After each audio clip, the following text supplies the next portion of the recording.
여러분 반갑습니다. 비가 오는 좋은 날입니다.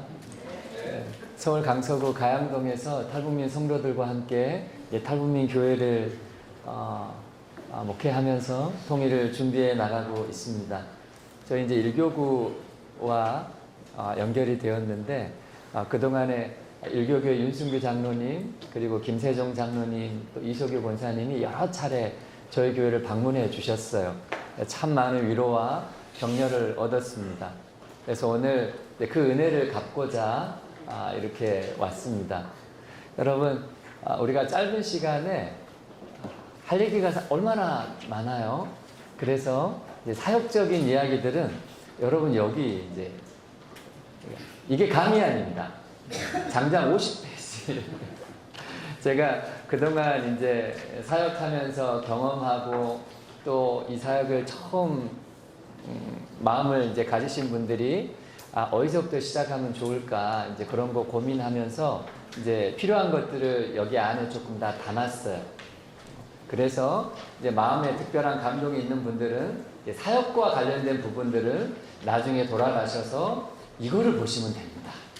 이제 오늘은 우리가 하나님께서 주신 은혜들 같이 좀 나누고 주신 마음들 좀 나누고 그리고 좀 위로하고 이제 그런 시간이 되면 참 좋을 것 같아요.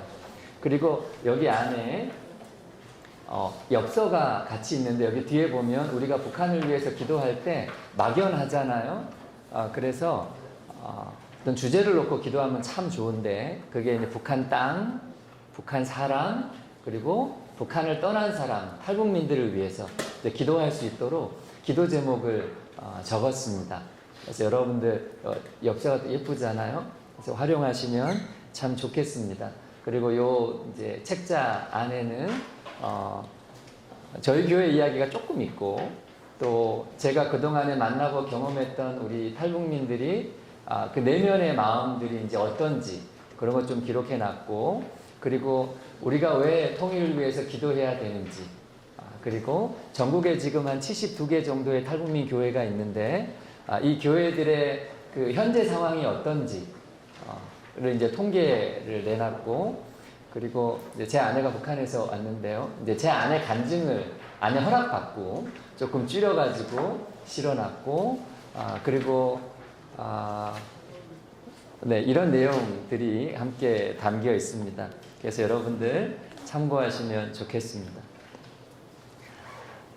혹시 이제 여기에도 여러 교구에서 우리 탈북민 교회와 연결이 돼서 이제 교제하고 계시는 분들이 계실 텐데 아마도 제 짐작컨대 참 많은 사랑의 수고를 감당하고 계시리라 생각이 됩니다. 그리고 아마도 참 만나면 만날수록 이해할 수 없는 상황들을 여러분들이 마주하게 될 것이다 라는 생각이 들어요. 그래서 오늘 이 자리가 좀 위로하는 자리가 됐으면 좋겠고 또 저희 교회 사역하는 이야기 조금 나눌 텐데 하나님께서 참 작은 교회들을 통해서도 저렇게 일하시는구나 라는 시간이 되면 좋겠습니다. 여러분 우리 한번 인사하고 시작할까요? 두 손을 앞으로 한번 쭉 뻗어보시겠어요? 우리가 매주 이렇게 인사하거든요. 저를 따라 하시면 됩니다. 충현교회에 좋은 일이 일어납니다. 손을 가슴으로. 나에게 좋은 일이 일어납니다. 옆사람. 당신에게 좋은 일이 일어납니다. 그럼 저에게도 축복해 주십시오. 아멘. 이 시간 함께하는 여러분들에게도 우리의 아버지가 되시는 하나님과 우리의 주인 되시는 예수 그리스도와 또 우리와 늘 함께 하시는 성령으로부터 좋은 일이 많이 있게 되기를 바랍니다. 저는 지난 2006년에 북한에서 오신 분을 처음 만났어요. 제가 그 당시 한 1년 정도 중국에 나가 있었는데 하루 일과를 끝내고 바닷가에 나가보면 그때 말쑥한 정장을 차려입고 한쪽에 김일성 배지를 달고 오와 열을 맞춰서 지나가는 사람들이 있었어요. 지금 생각하면 북한 유학생들이었던 것 같아요. 그때 그분들을 보면서 이제 북한 사람들이 제 마음 가운데 들어왔어요. 그리고 그 다음 해에 귀국해서 탈북민 교회에서 첫 사역을 시작하게 됐습니다. 그러니까 탈북민 전도사님이 한국에 와서 신학을 하고 이제 개척한 교회, 이제 3년 된 교회였어요. 한 1년 정도 전도사로 사역을 하는데 그때 개척하셨던 탈북민 전사님이 목사 안수를 받고 갑자기 미국으로 가게 됐습니다. 이제 후임자를 청빙을 해야 되는데 2007년만 해도 탈북민 관련 이야기가 매스컴에 거의 나오지 않을 때입니다. 오늘 PPT 얘기 조금 해야 되는데요. 자, 그 전에 오늘 PPT 얘기 조금만 하고 있습니다. 아마 지난주에는 그 목사님 오셔서 북한 이해, 지금 이제 현 정부의 이제 그 통일 정책 가운데 북한 이해와 관련된 언급들 잠깐 하셨을 것 같은데, 통일 이해 했고 오늘은 북한 이해를 잠깐 보겠습니다. 북한의 이중적 성격은 여러분들 말 안 해도 잘 아시죠? 겉과 속이 다르다는 이야기이죠. 북한에서는 제한되어 있는 게 참 많이 있습니다. 생명권 및 신체의 자유가 제한되어 있고, 사상, 종교, 표현의 자유가 제한되어 있고, 이동 및 거주권이 제한되어 있고, 식량권, 건강권, 노동권이 제한되어 있습니다. 그러면 자유롭게 할 수 있는 게 뭐가 있을까요? 우리가 생각할 때는 아무것도 할 수 없이 자유롭지 못한 상황에서 살고 있다라고 생각하지만 본인들은 이제 그렇게 생각하지 않는다는 게 문제죠.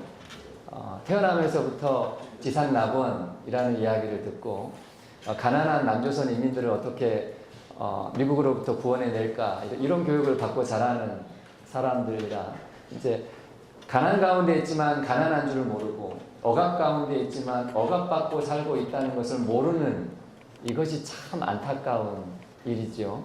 여러분 우리도 속고 살잖아요. 사실은 속이기도 하고 속기도 하고 하는데 이제 북한 사람들은 인생을 송두리째 속아온 사람들이잖아요.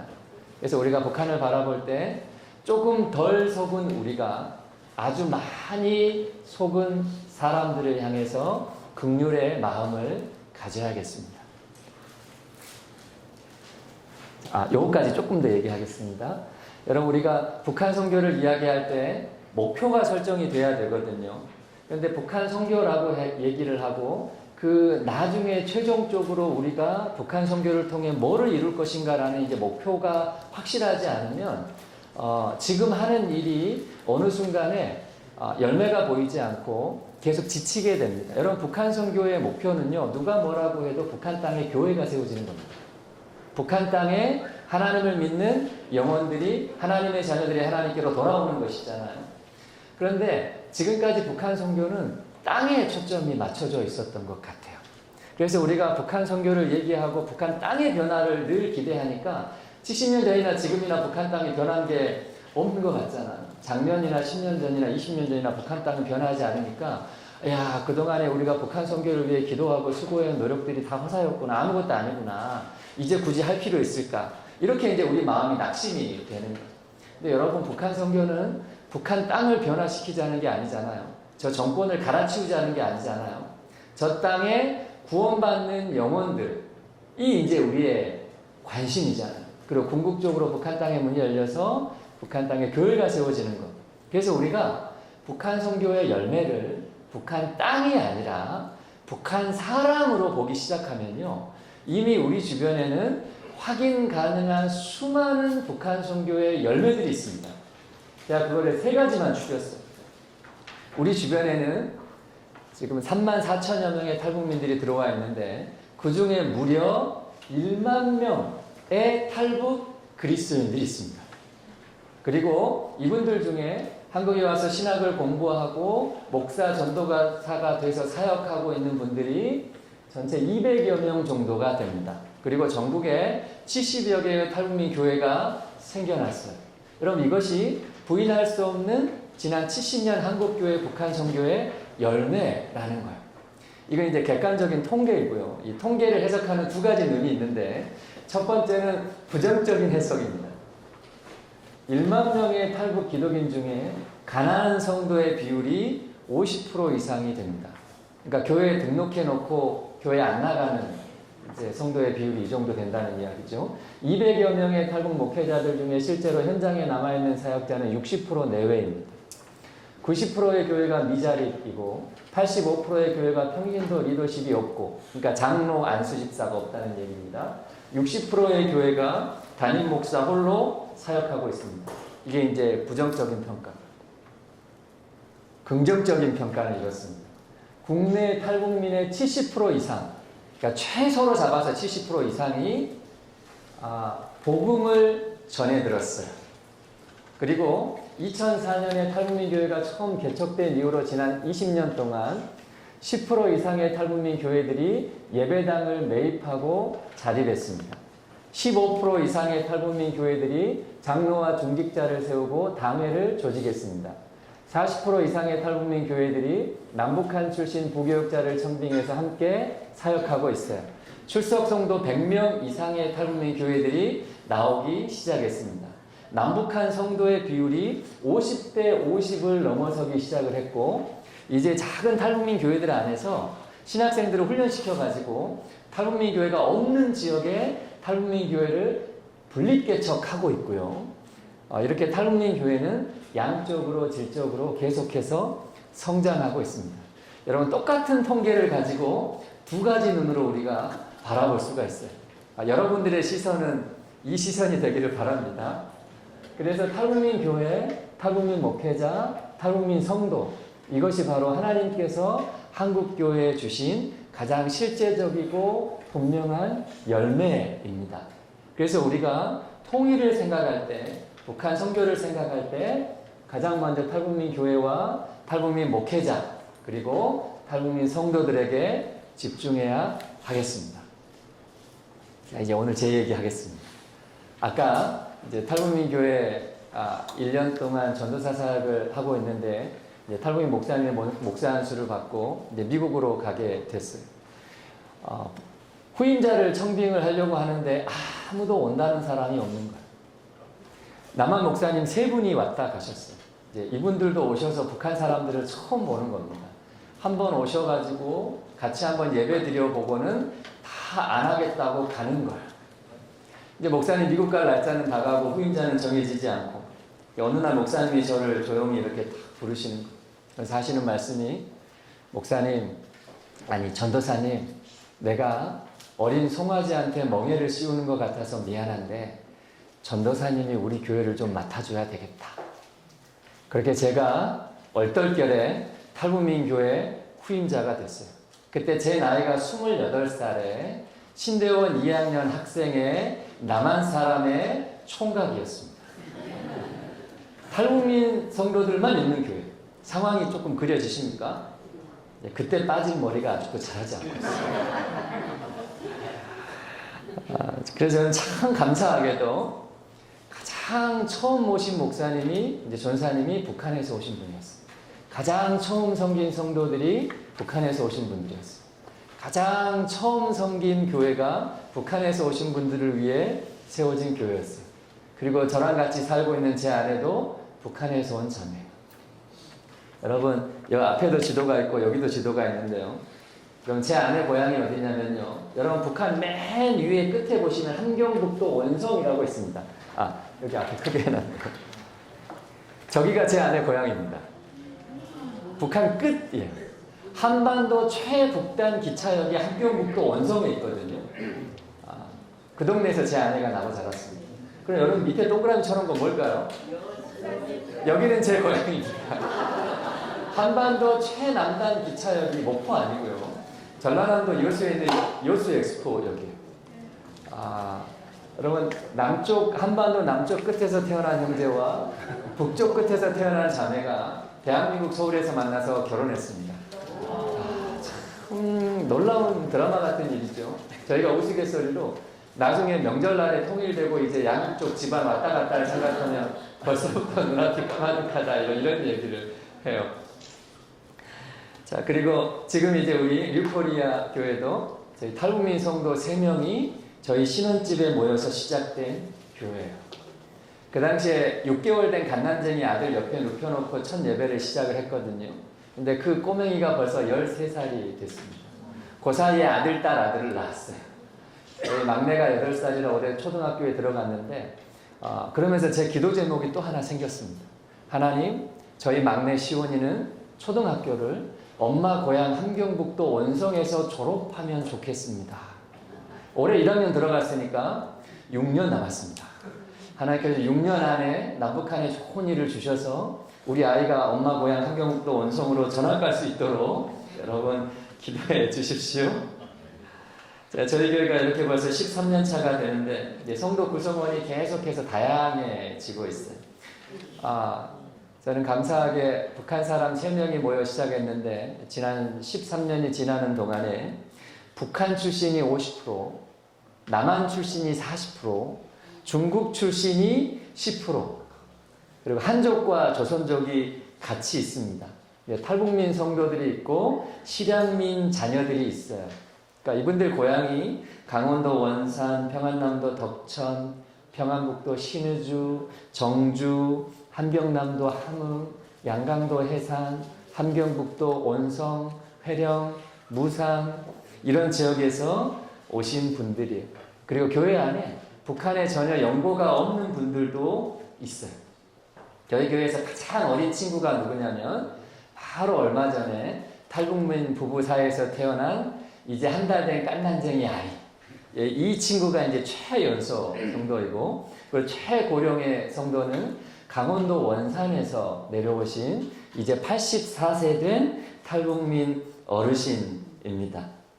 성도들 중에 이제 북한에 있을 때 당원이었던 분들이 계세요. 그리고 일반 주민이었던 분들이 있습니다. 그리고 큰 사업소에 지도원 하셨던 분이 있고, 농장에서 농장원 하셨던 분들이 있어요. 그러니까 저희가 이제 식사 교제를 같이 할 때마다 우스갯소리로 북한에 있었으면 서로 말도 못 붙일 사람들이 한국에 와서 한 밥상에서 밥을 먹고 앉아있다, 이런 이야기를 저희가 종종 합니다. 우리 성도들이 사는 지역도 참 다양해요. 저희 교회가 있는 지역이 우리 탈북민들이 보통 서울 외곽 지역에 임대 아파트를 배정받아서 거주하거든요. 이제 그 바로 옆에 저희 교회가 있습니다. 그래서 걸어서 3분이면 오는 정말 가까운 지역 주민 성도가 있고, 저 멀리에 경기도 안산에서 매주 올라오는 분이 계세요. 그리고 그 전에는요, 청주에서 오는 분이 계셨어요. 어느 한 분이 계속 예배 나오기 시작하는 거예요. 조용히 예배 드리고 가는 거예요. 그래서 어디서 오세요? 그랬더니 조금 멀리서 와요. 그러는 거예요. 아, 그러세요? 그러면 자주 오지 마시고 가끔씩 오세요 했는데 계속 오는 거예요. 그래서 궁금해서 어디서 오세요? 그랬더니 청주에서 와요. 그러는 거예요. 거기가 어디라고 매주 오세요? 그랬더니 이분이 이제 고속버스를 타고 오는 거예요. 집을 나와가지고 터미널로 가서 고속버스를 타고 서울 고속버스 터미널에 내려가지고 지하철을 타고 저희 교회로 오면 4시간이 걸립니다.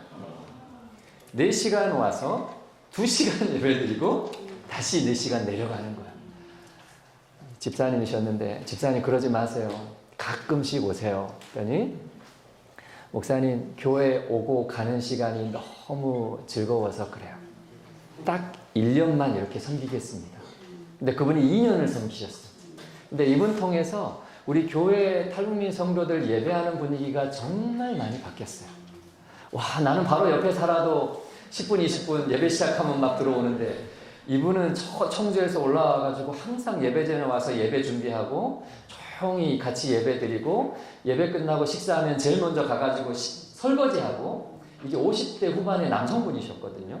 그리고 조용히 돌아가시는 거예요. 그러니까 이분의 예배본이 우리 교회 안에 참 많은 영향력을 끼쳤습니다. 그러니까 교회 안에 참 다양한 계층과 다양한 지역의 사람들이 모여 있어요.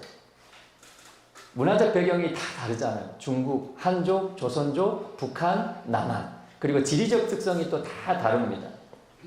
그래서 저희 교회는 교회 출석을 하고 새가족이 되면 이제 특별한 선물을 드려요. 아주 고가의 선물을 드립니다.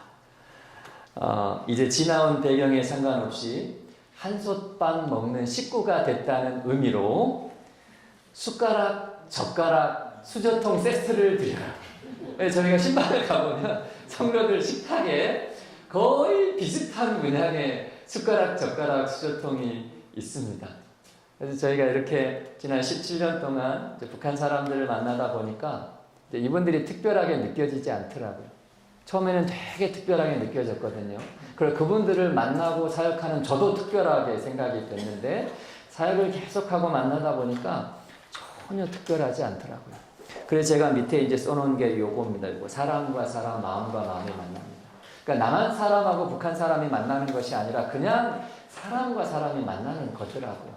그러니까 북한 사람, 중국 사람하고 한국 사람이 만나는 게 아니고 그냥 마음과 마음이 만나는 거더라고요. 처음에는 교회를 시작할 때만 해도 한국에 들어와 있는 탈북민들을 내가 복음으로 잘 변화시켜가지고 나중에 북한문 열면 북한에 올라가서 북한을 복음화시키겠노라 이런 그 되지도 않는 꿈을 꾸고 시작을 했는데 만나다 보니까 그게 아니더라고요.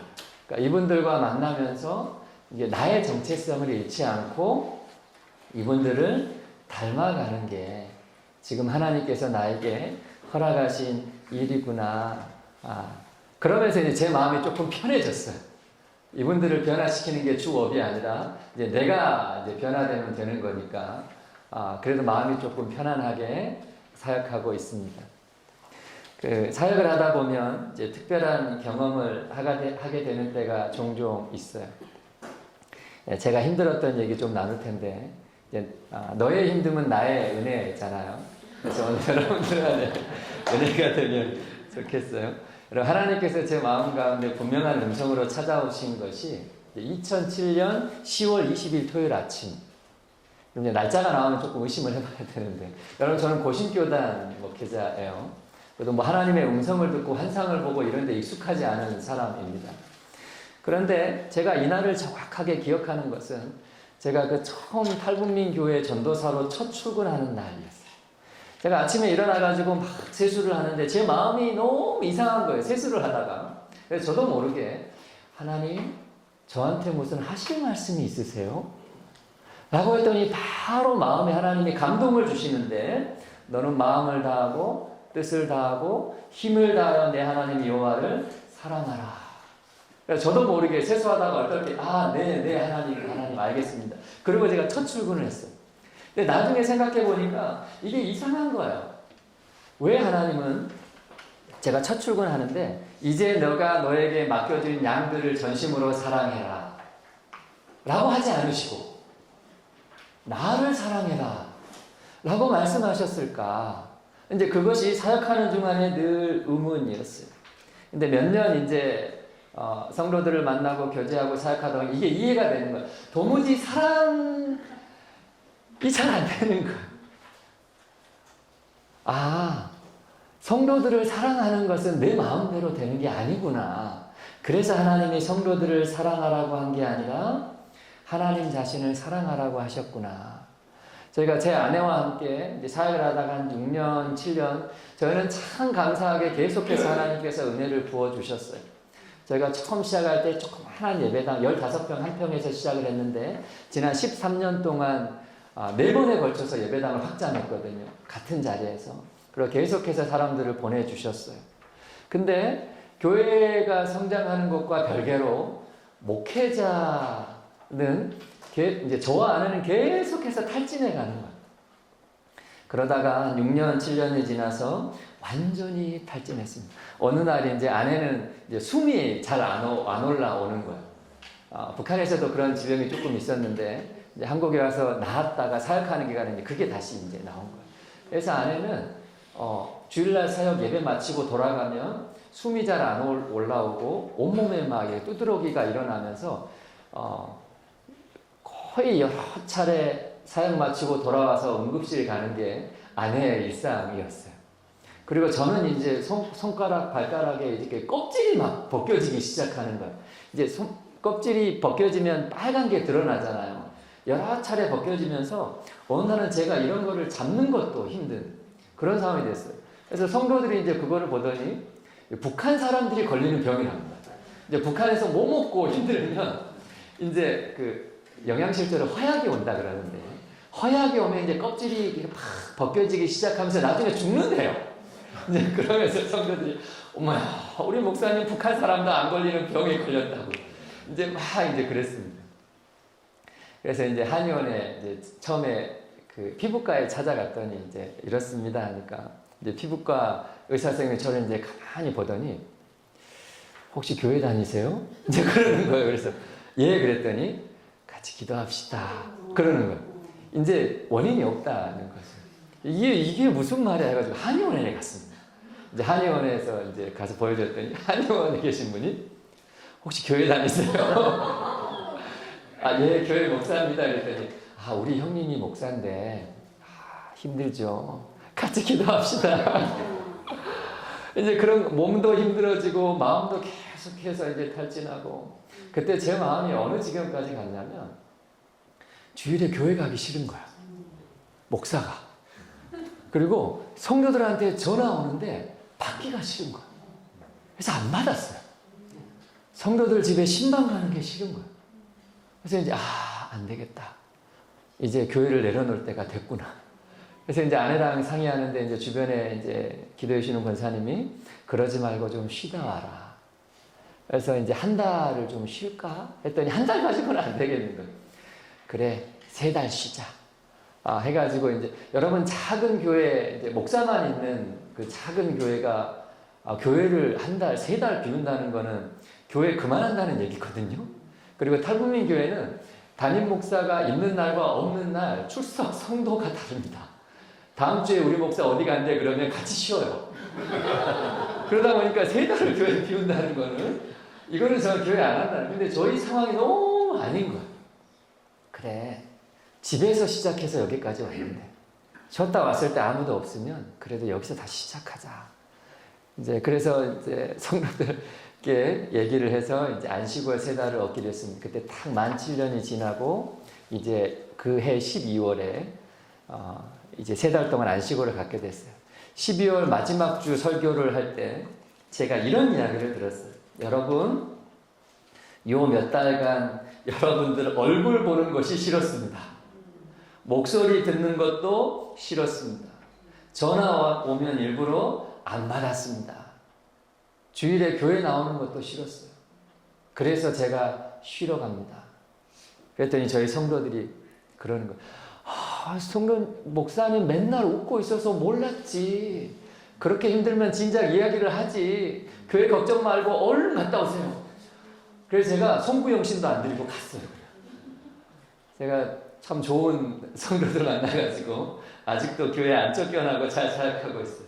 그러니까 나중에 보니까 성도들을 사랑하는 제 마음이 식은 게 아니라 하나님을 사랑하는 마음이 식었더라고요. 그러니까 맡겨주신 양들을 사랑하는 마음은 하나님을 사랑하는 마음이랑 같이 가는 거더라고요. 우리 사역의 모습은 언제든지 바뀔 수 있잖아요. 오늘 하다가 내일 안 할 수도 있어요. 그리고 제가 보니까 성도들은 언제든지 떠날 수 있더라고요. 근데 떠나는 데는 이유가 없더라고요. 보내줘야 될 때가 있고 그리고 또 하나님께서 모아주실 때가 있더라고요. 저희가 재작년 초에 이제 교회가 임대로 있다가 그 이제 주인분이 이제 예배당을 내놓으면서 저희가 교회를 나와야 되는 상황이 됐어요. 근데 여러분들도 기도해 주시고 주변에서 많이 기도해 주시고 저희 성도도 기도해 저희가 그 예배당을 매입을 했거든요. 이제 그 과정 가운데 4가정이 교회를 떠났어요. 2가정은 남한 가정이고 2가정은 북한 가정이었어요.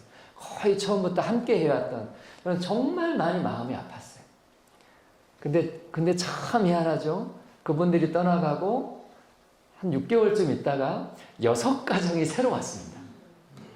2가정이 남한 가정이고 4가정이 북한 가정이었어요. 이제 그런 일련의 과정들을 보면서 하나님께서 떠나보내게 하실 때가 있고 다시 모아주실 때가 있구나. 근데 모든 상황 가운데 내가 마음을 쓸 것이 아니라 하나님 사랑하는 마음을 잘 붙들고 있으면 되는 것이었어요.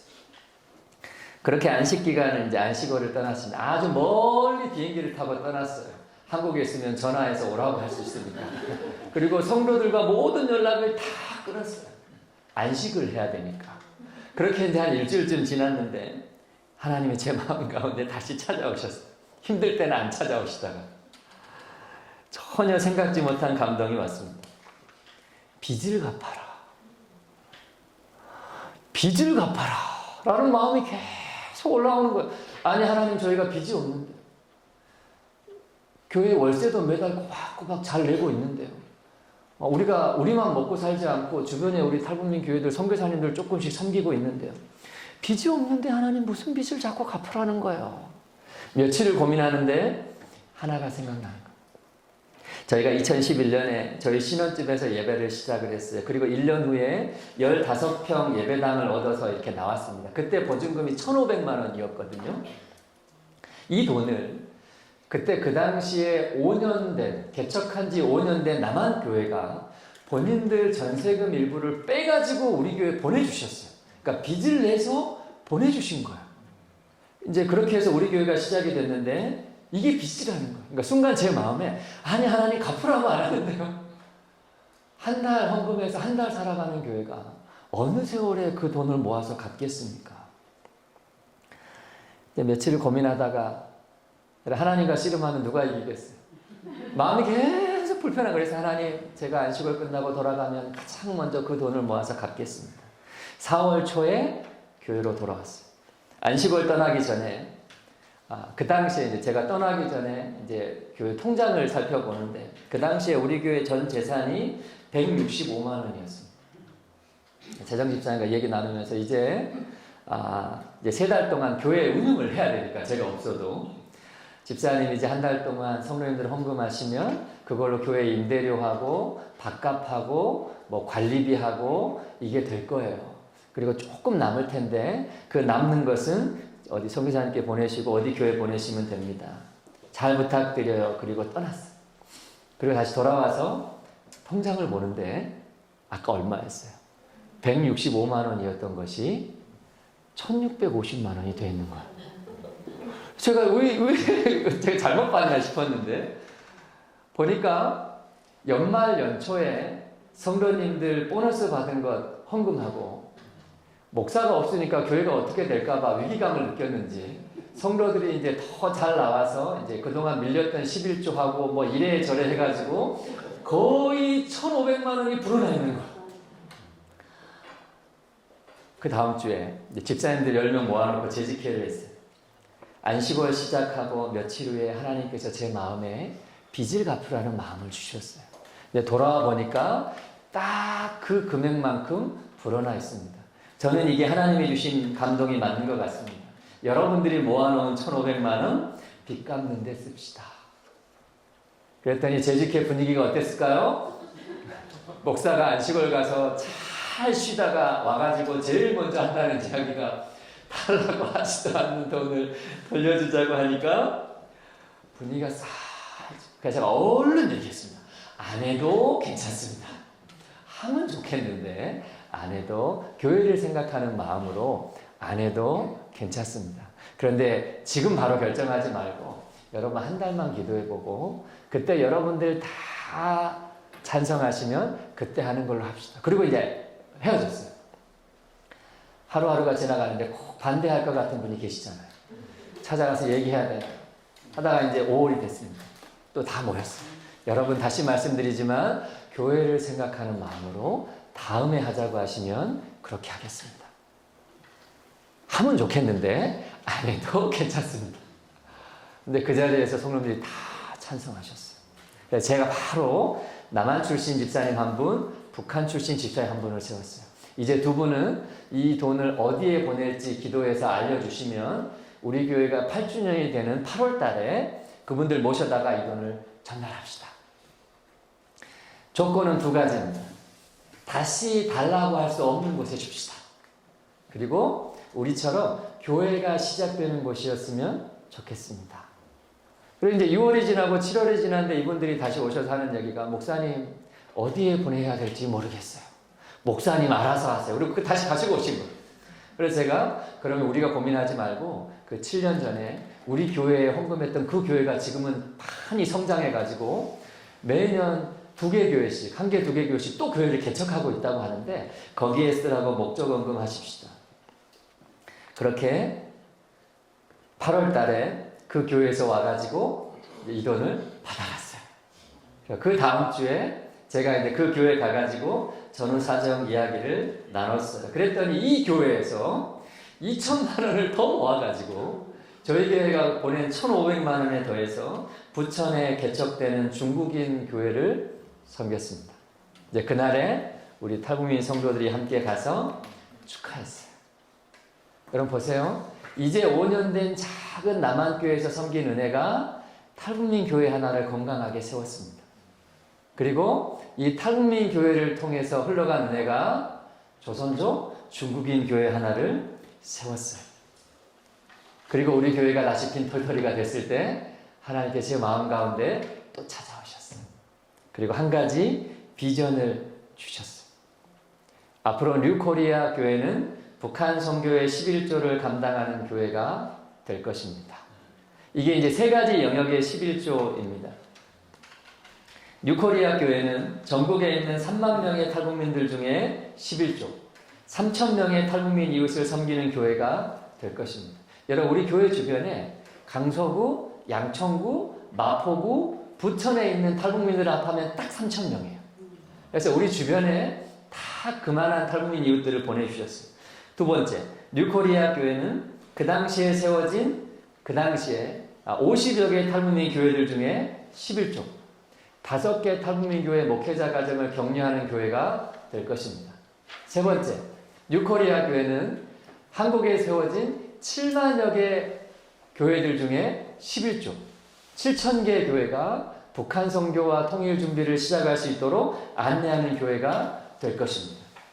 여러분 제가 성도들한테 이런 이야기를 나누고 다 같이 웃었어요. 여러분 무슨 탈북민 성도, 남북한 성도 40-50명 남짓 모이는 작은 교회가 어떻게 3,000명의 탈북민 이웃을 섬기겠어요? 무슨 제 교회 목회자도 잘 못 섬기는 교회가 주변의 탈북민 교회 목회자 가정을 섬기겠어요? 하물며 남한교회 7,000개는 어떻게 다 가서 만나겠습니까?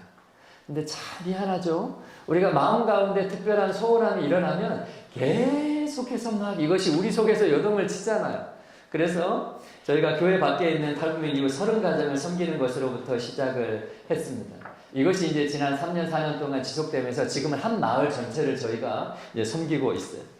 그리고 성도들의 헌신으로 주변의 탈북민 교회 목회자 가정 격려하는 일을 시작을 했습니다.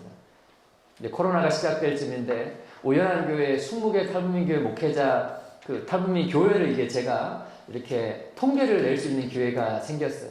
그동안에 탈북민 힘들다더라 카더라만 있었는데 실제로 통계를 내보니까 상황이 아주 쉽지 않은 거예요. 절반 되는 교회가 사례가 전혀 없고 10개 중에 7개 교회는 100만 원 이하로 사례를 책정하고 있는 거예요. 근데 말 그대로 책정입니다. 사모님들이 나가서 일하고 있고 아이들이 방치되고 있는 거예요. 제 마음 가운데 하나님 저희 교회도 이 길을 지나왔습니다. 그래도 이 탈북민 목회자들이 사명감 하나 붙들고 사역하는데 이분들이 1년 중에 적어도 한 달은 제대로 된 사례를 받을 수 있으면 좋겠습니다. 라는 소원함이 이제 제 마음 가운데 쫙 일어나는 거야. 이제 성도들한테 또 얘기했더니 또 웃죠. 이제 목사님 알아서 하세요. 이제 그런 이제 의미의 웃음이. 그 말이 기도 제목이지 얼마나 황당합니까? 그 당시에 제가 파악하고 있는 탈북민 교회가 58개 있는데 사례를 100만 원으로 잡으면 6천만 원이고 150만 원으로 잡으면 9천만 원이잖아요. 이거를 어떻게 감당하겠어요? 근데 제가 마음 가운데 소원함만 가지고 있었는데 몇 개월이 지나고 그의 말이 됐습니다. 2020년 11월 한 달이 건너가지고 제가 만날 수 없는 분을 만나게 됐어요. 이제 큰 기업체를 운영하고 있는 회장님, 장로님이셨어요. 이분과 만나서 이제 북한 선교에 대한 이야기를 나누다가 제가 그런 얘기를 드려요. 장로님, 탈북민 목회자들이 사명감 붙들고 사역하는데 적어도 1년 중에 한 달은 제대로 된 사례를 받을 수 있으면 좋겠습니다. 그때 이분이 가만히 보고 있다가 목사님 얼마씩 하면 좋겠습니까? 그러는 거예요. 제가 이제 당황해서 이제 가만히 있으니까 150만 원씩 합시다. 제가 다음 주에 그 돈 제 사비로 보내줄 테니까 목사님은 그 사이에 다 연락해가지고 계좌번호 확인하셔서 크리스마스 전에는 보내면 좋겠습니다. 그래서 그 다음 주에 정말로 이분이 그 금액을 다 보내오셨어요. 그래서 제가 이 기쁜 소식을 다 알렸습니다. 모든 감사 인사를 제가 다 받았어요. 그리고 크리스마스 이브날 아침에 다 보냈어요. 제가 하루아침에 1억 가까운 돈을 써본 그런 날이었어요.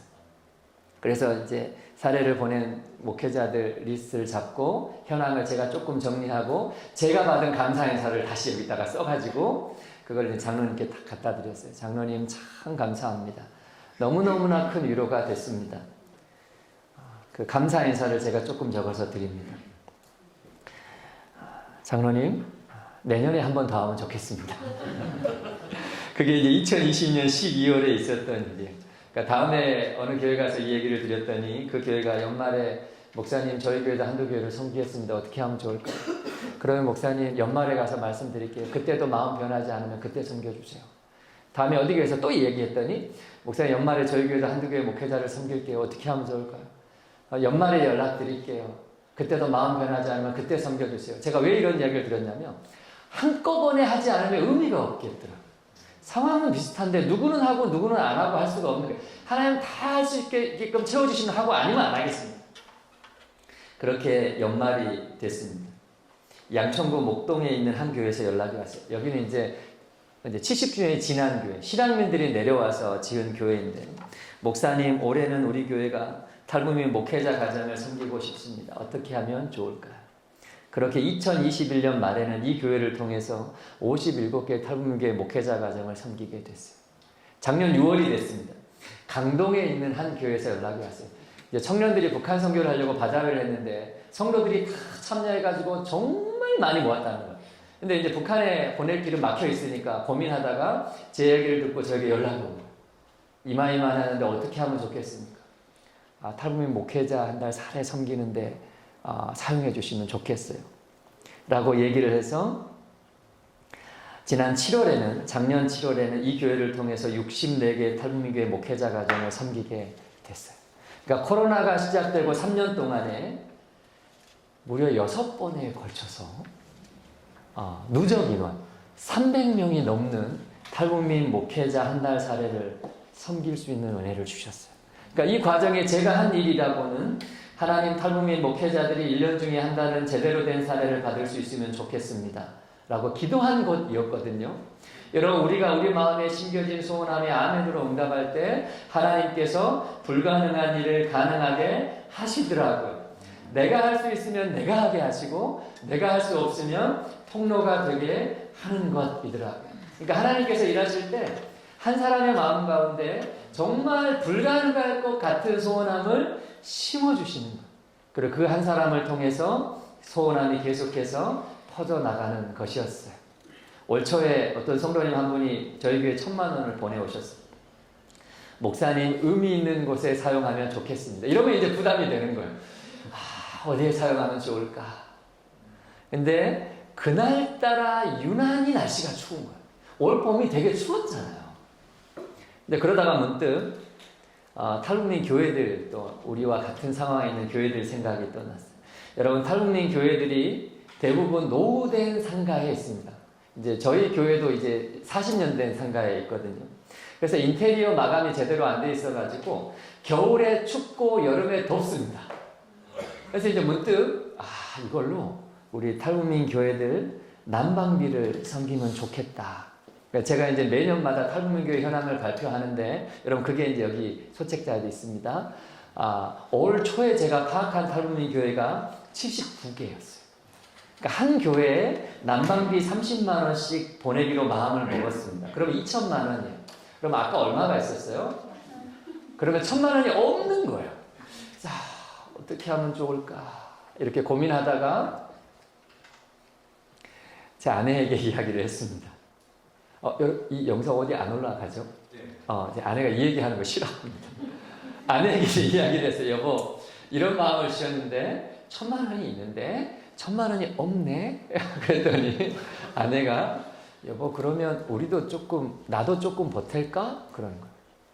여보 뭐가 있어? 그랬더니 우리 적금 넣는 거 있잖아. 그거 깨면 조금 보탤 수 있지. 저는 그게 하나님 음성으로 들렸어요. 그래서 여보 잠깐 있어봐. 그러지 말고. 그래서 제가 주변에 이제 이 얘기를 조금 전했습니다. 그랬더니 주변에 몇몇 분들이 마음을 같이 해주시고 그리고 있는 것 없는 것 싹 긁어가지고 올 초에 68개 교회 탈북민 교회 난방비를 섬겼어요. 그리고 또 기도합니다. 하나님, 올 겨울도 유난히 춥답니다. 우리 교회 상황도 같은 탈북민 교회입니다. 탈북민 성도들이 주축이 돼서 운영되는 교회예요. 우리 교회도 넉넉하지 않아요. 근데 제 마음 가운데 이상하게 계속해서 우리와 같은 상황에 있는 탈북민 교회들을 보게 하시는 거예요. 그런데 그런 중에 우리 교회의 필요는 하나님께서 채워가시더라고요. 사실은 우리 교회 11조 사역 중에 가장 걱정되었던 것이 세 번째였어요. 한국교회 7만 교회 중에 7,000개 교회가 북한 선교에 관심을 가지게 하는 것. 여러분, 이건 완전히 불가능한 일입니다. 제가 일주일에 한 교회씩 찾아간다고 해도 1년에 50개예요. 7,000개 교회를 하려면 100년이 걸립니다. 그런데 어느 날 북한에서 신앙생활을 해왔던 아내 간증이 오륜교회 다니엘 기도회를 통해 퍼지면서 생각지도 못했던 수만 교회, 수천 교회와 수만 명의 성도들이 북한에 대한 마음을 품게 하셨어요. 그러니까 저희는 그저 북한 선교의 11조를 감당하는 교회가 되고 싶다는 소박한 꿈을 가졌어요. 그리고 탈북민 교회들을 향한 작은 소원함을 가졌어요. 그런데 하나님께서 그 소원함을 보시고 11조뿐만 아니라 훨씬 더 많은 것들을 섬기는 통로가 되게 하시더라고요. 탈북민 이후 3,000명을 섬기고 탈북민 교회 목회자 과정을 격려하고 한국교회 7,000개를 만나기 위해서 우리 교회 덩치가 커질 필요가 없더라고요. 그때나 지금이나 우리 교회는 아주 작은 교회예요. 그런데 하나님께서 일하시는 통로가 되면 되는 것이더라고요. 하나님께서 주시는 비전에 대한 반응하는 것은 바로 우리의 지경이 넓어지는 것. 우리가 주신 비전을 붙들면 우리가 얽매이는 것이 아니라 오히려 우리의 지경이 넓어지더라고요. 그리고 하나님께서 우리의 주신 비전에 우리가 반응하는 것은 우리의 생각의 지경을 넓히는 것이더라고요. 내 가정에만 머물러 있던 생각을 이 땅에 들어와 있는 탈북민 가정을 향해서 넓히는 것. 내 자녀들에게만 머물러 있던 생각을 지금 북한 땅에서 자라나고 있는 어린 아이들을 향해서 넓히는 것. 우리 교회에만 머물러 있던 생각을 우리 주변에 있는 탈북민 교회와 이제 북한에서 시작될 교회를 향해서 넓히는 것. 우리나라 안에만 머물러 있던 생각을 하나님의 나라와 열방을 향해서 넓히는 것. 이것이 하나님께서 우리에게 주신 비전을 붙잡는 것이더라고요. 여러분, 하나님께서 우리 어깨에 한 민족을 올려놓으셨잖아요.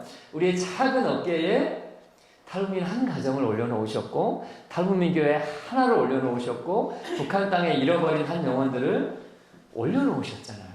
그리고 우리 역시도 하나님의 꿈을 꾸게 하시는 것입니다. 여러분, 하나님의 꿈이 여러분들에게도 부어지게 되기를 바랍니다. 근데 여러분, 우리에게 필요한 게 한 가지가 있더라고요. 하나님의 꿈이 우리 마음 가운데 부어질 때 우리가 해야 될 한 가지, 그것이 바로 용기이더라고요. 용기. 내가 이 일을 위해서 과감하게 시간을 내고 과감하게 헌신하고 과감하게 순종하며 내가 용기를 내면 하나님께서 그것을 믿음으로 받으시더라고요. 그리고 그것을 통해서 기적과도 같은 일을 펼쳐 보이시더라고요. 그런 하나님의 은혜가 저와 여러분들 안에도 있게 되기를 바랍니다. 목사님, 제 시간 언제까지입니까? 11시까지. 11시까지.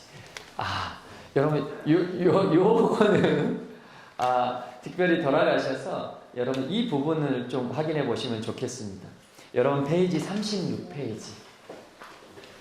여기에 탈북민들에 대한 몇 가지 오해와 편견, 이라는 챕터로 제가, 흔히 이제 우리가 탈북민들에 대해서 가지는 편견 7가지를 정리를 조금 해놨습니다. 여기에 이제 무슨 주제들이 있냐면, 이 사람들은 왜 이렇게 정착을 못하나? 매스컴에서 연일 떠들어대고 있는 것. 이 사람들은 과연 진짜 신앙을 가지고 있을까? 이 사람들 말을 정말 믿어도 될까? 탈북민들 중에 간첩이 있다는데. 북한 주민들은 탈북민들에 대해서 적개심을 가지고 있다? 이분들은 왜 이렇게 돈에 집착하고 있는 것 같을까? 이 사람들은 어떻게 가족들을 버려두고 혼자 탈북했을까? 근데 이런 이제 주제들에 대해서 우리가 참 많은 오해를 가지고 있습니다. 근데 거기에 대해서 제가 몇 가지 좀 적어놨거든요. 여러분들 이제 교회가 탈북민 교회와 연결이 되어 있고 또 우리 탈북민들을 만나게 될 기회가 계속 있을 텐데 여러분 그 오해를 좀 벗겨내시면 참 좋겠어요. 그래서 여기 이제 정리된 내용들이 여러분들에게 도움이 되기를 바랍니다. 여러분 한 6분 남았는데 혹시 우리가 조금 같이 알아가야 될 부분들이 있다면 이제 질문해 주시면 제가 짤막하게 답변 드리고 오늘 시간 마치도록 하겠습니다.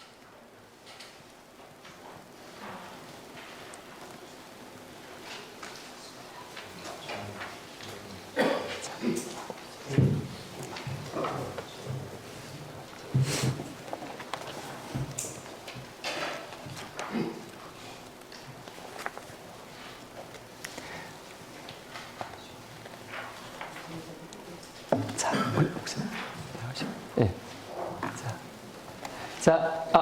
네. 질문이 없어서 제가 한번 드리겠는데, 예. 그 탈북민들이 처음에 한국에 올 때, 네. 그 교육 훈련을 맡은 분들이 말씀하시는데, 그 북한에서 그 강제로 시킬 때 꾀를 부려가지고 그런데 피하는 방법을 여기 와서 교육을 시켜도 아프다고 안 나가고 또 병원에 가야 되겠다고 그래서 교육시키는데 굉장히 애를 먹었다고 하더라고요. 예. 지금은 어떻게 되는지 모르겠지만 그때 그런 고민을 제가 들었습니다. 그 대다수의 탈북민들이 한국에 와서 건강검진을 하면 결핵 판단을 받습니다. 이제 결핵은 못 먹고 힘들어서 생기는 병이잖아요.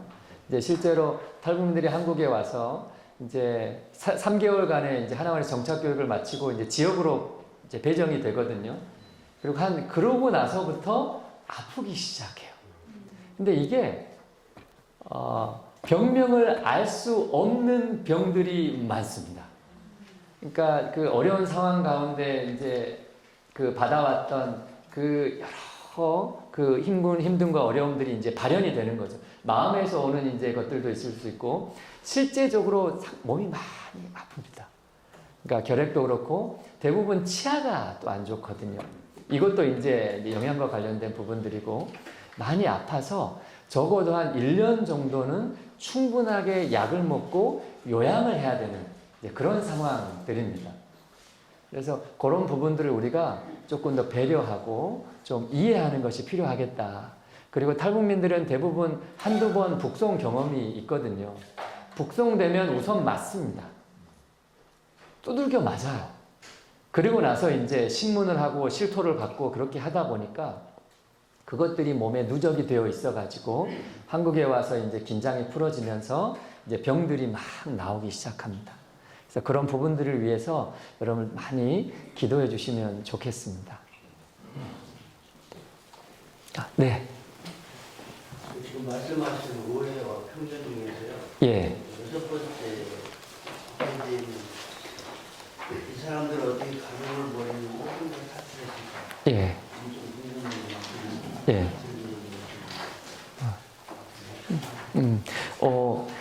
이 부분은 여러분 제가 한번 이 부분 한번 읽어 보겠습니다. 본인들만 살기 위해서 가족을 버리고 탈북한 것이 아니라 가족들을 살리기 위해서 죽을 각오를 하고 탈북한 것입니다. 도망강을 넘을 때 총에 맞아 죽을 수도 있다는 것을 압니다. 중국에 잘 도착해도 인신매매의 위험이 도사리고 있다는 것을 압니다. 중국에서 일하는 동안 공안들에 붙잡혀서 북송되고 매질당하고 고문당하고 수도 있다는 것을 압니다. 그래도 며칠을 못 먹고 영양실조로 곧 숨이 넘어갈 것 같은 어린 자식을 살리기 위해서 잠든 애기 볼에 입을 맞추고 두만강을 넘습니다. 다시 만날 기약도 없이 한밤중에 집을 나섭니다. 내 가족, 내 형제를 살리기 위해서 압록강을 넘습니다. 그것이 탈북의 시작입니다. 이 사람들을 향해서 누가 손가락질할 수 있겠습니까? 그 사회에서 아까 우리 초반에 식량권이 없다라는 또 기록이 있고 거주 이전의 자유가 없다라는 이야기를 들었어요. 그러니까 식량이 배급되지 않고 다른 지역에 가서 식량을 구하는 것도 불법이라는 겁니다.